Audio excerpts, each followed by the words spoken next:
is, let me see. Let's start off with the Just Blaze topic. All right. I want to be very transparent. I just talked about this already, so I'm gonna do it again. But it gave me a better insight on it, what I want to say. It happened a few days ago, I ain't gonna, it's kind of fresh off my head, so I have to come with different, with a different insight. Let's say that. All right. The way he jumped on Just Blaze, to me, I think everybody that he attacked, it was based off of the Trump situation. And what I mean by that is, okay, most of the people that he attacked, he helped out some kind of way. Just Blaze was his intern, from my knowledge. Just Blaze was his intern. But that don't necessarily mean that Just Blaze copied his style. The very same night or day, the next day, Jay-Z got on Twitter with Nori and on Twitter do that whole little new thing that they do that you can, it's almost like a Clubhouse. And Biggs was in there, a lot of people that was part of that whole dynasty back then. They just jumped on there to get some clarity. And Jay-Z was just basically saying the whole objective was to bring soul samples. Okay. We bringing soul samples, so that means let's get like any blues singer type, like I'm a producer, so I know how to cook up a soul sample. It's basically because of Kanye and Just Blaze. You bring some kind of singer, you pitch up their voice, and you put drums on it, a certain tempo. And that was just that was the gist of the album. I honestly did not know that Just Blaze did that whole second part of the album until Kanye said that. So it was just like, damn, he gave a lot of people insight, but he threw Just Blaze under the bus. So, okay, I'm thinking like, damn, because Just Blaze was one of my, I honestly used to go back and forth who was my favorite producer, or let's just say sample chopper out of him and Kanye. And I never knew that, Kanye just felt he bit his style. So that just kind of made me think like, damn, maybe he did bite his style. Okay. Until he jumped into the Common and damn, what's the dude name? Talib Kweli.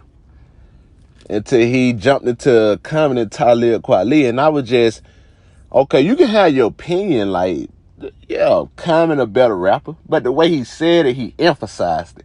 It's almost like what Jay Williams told Stephen A. Smith. He was like, it's not what you say. You emphasizing the fact that, about Kyrie. But you coming in with your head down on Aaron Rodgers. Blase, blase. So he was just like,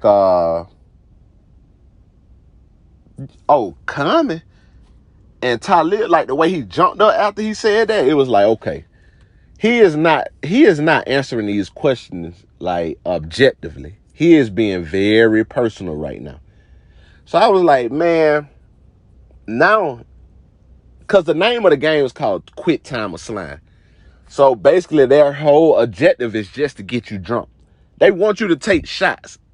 And the way it's set up, the way the podcast is set up, they want you to go and take these shots, because after you take the shots, they ask you the hard-hitting questions, so you can answer them as candidly as possible, which is that's a good strategy. You know what I mean? So once he started saying, "Oh, Tyler, that ain't hard for me to answer," because the question was, who do you pick, Talib Kweli or Common? And I'm guessing both of them. I don't think Talib. I think Talib is from New York, but don't quote me. I know Common is from Chicago. So they was like, "Oh, okay, we know that's gonna be kind of hard for you." He was like, "No, that ain't hard for me. I pick Common. Everybody know Common a way better rapper than Talib." And I was like, "Okay, I love Common. Like that's one of my favorite rappers from back in the days, but it's like the way he said it, I was like, you just can't say he that much of a better rapper than Talib. Like, just, it's almost like you're trying to persuade me. And I just started saying, okay, this is personal. This is personal. I'm thinking like, okay, he jumping off of the band, not the band, I'm sorry. He jumping off the fact that whoever went against him against that Donald Trump situation, that's who he held everything in. That's what he did. The whole time he was doing that, his whole press run with the Donald Trump shit, he was just on some shit like, man, I hear everybody. I hear what you saying about me running, but don't forget, I helped you put food on your plate. You and your family. All right. Who come next? Big Sean.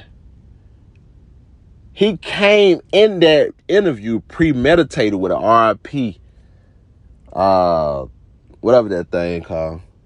He had that premeditated, so he was waiting for them to ask him about Big Sean. And they asked him about Big Sean, and he was like, "This is the reason I'm gone. When I pass away, I want y'all to have written. He passed away because of he signed Big Sean." And I'm thinking like, damn, man, Big Sean is a very good act for you. You know what I mean? Like, he is top of his class. He is mentioned along the Wale's, the Kendrick, and the J. Cole's. It don't matter where you put him at, but he is up there. So I'm just thinking like, okay. He basically on some shit like, man, if I helped you and your family, if I got you out, he want a lot of yes men around him. That's just pretty much what it is. He's like, it don't matter my stance. I just want you to do not cross me if I helped you out. I don't give a damn if I do this. You look the other way. And a lot of these cats, they like, nah, man, I'm not about to look the other way. I'm a man. I got my own stance, man. Like, I don't agree with what you're saying. I fuck with you. You know what I'm saying? And I really appreciate you. I just don't agree with what you're saying. You know what I'm saying? And they like, I think I'm entitled to that opinion as a man. And see, that's my whole thing. Like, I think that he just on some shit. Like, and this is no shot, but Chance the Rapper, it was just very odd. Like, it's almost like he just took up so much for every single thing Kanye was doing. And then look, when Kanye was dropping the Donna album, it shows little shit that came out of Kanye screaming on Chance. You know what I'm saying? It was just a lot of behind the scenes type shit. And you just look at it like, damn, man, all he really wants is yes men. And a lot of shit is like, I can attest to a lot of shit. Like, the thing about him is he is very artistic. You know what I'm saying? I'm the same way. So when he believe in certain shit, it's kind of like, if it's either you against me, it's either you with me all the way or you not. And if you not, I'm going to use you as motivation. It's the Michael Jordan effect. It's like, I'm gonna use you as motivation. I'm gonna think about you, and I'm gonna shit on you whenever I get my point across. And I'm gonna get my point across if it kills me.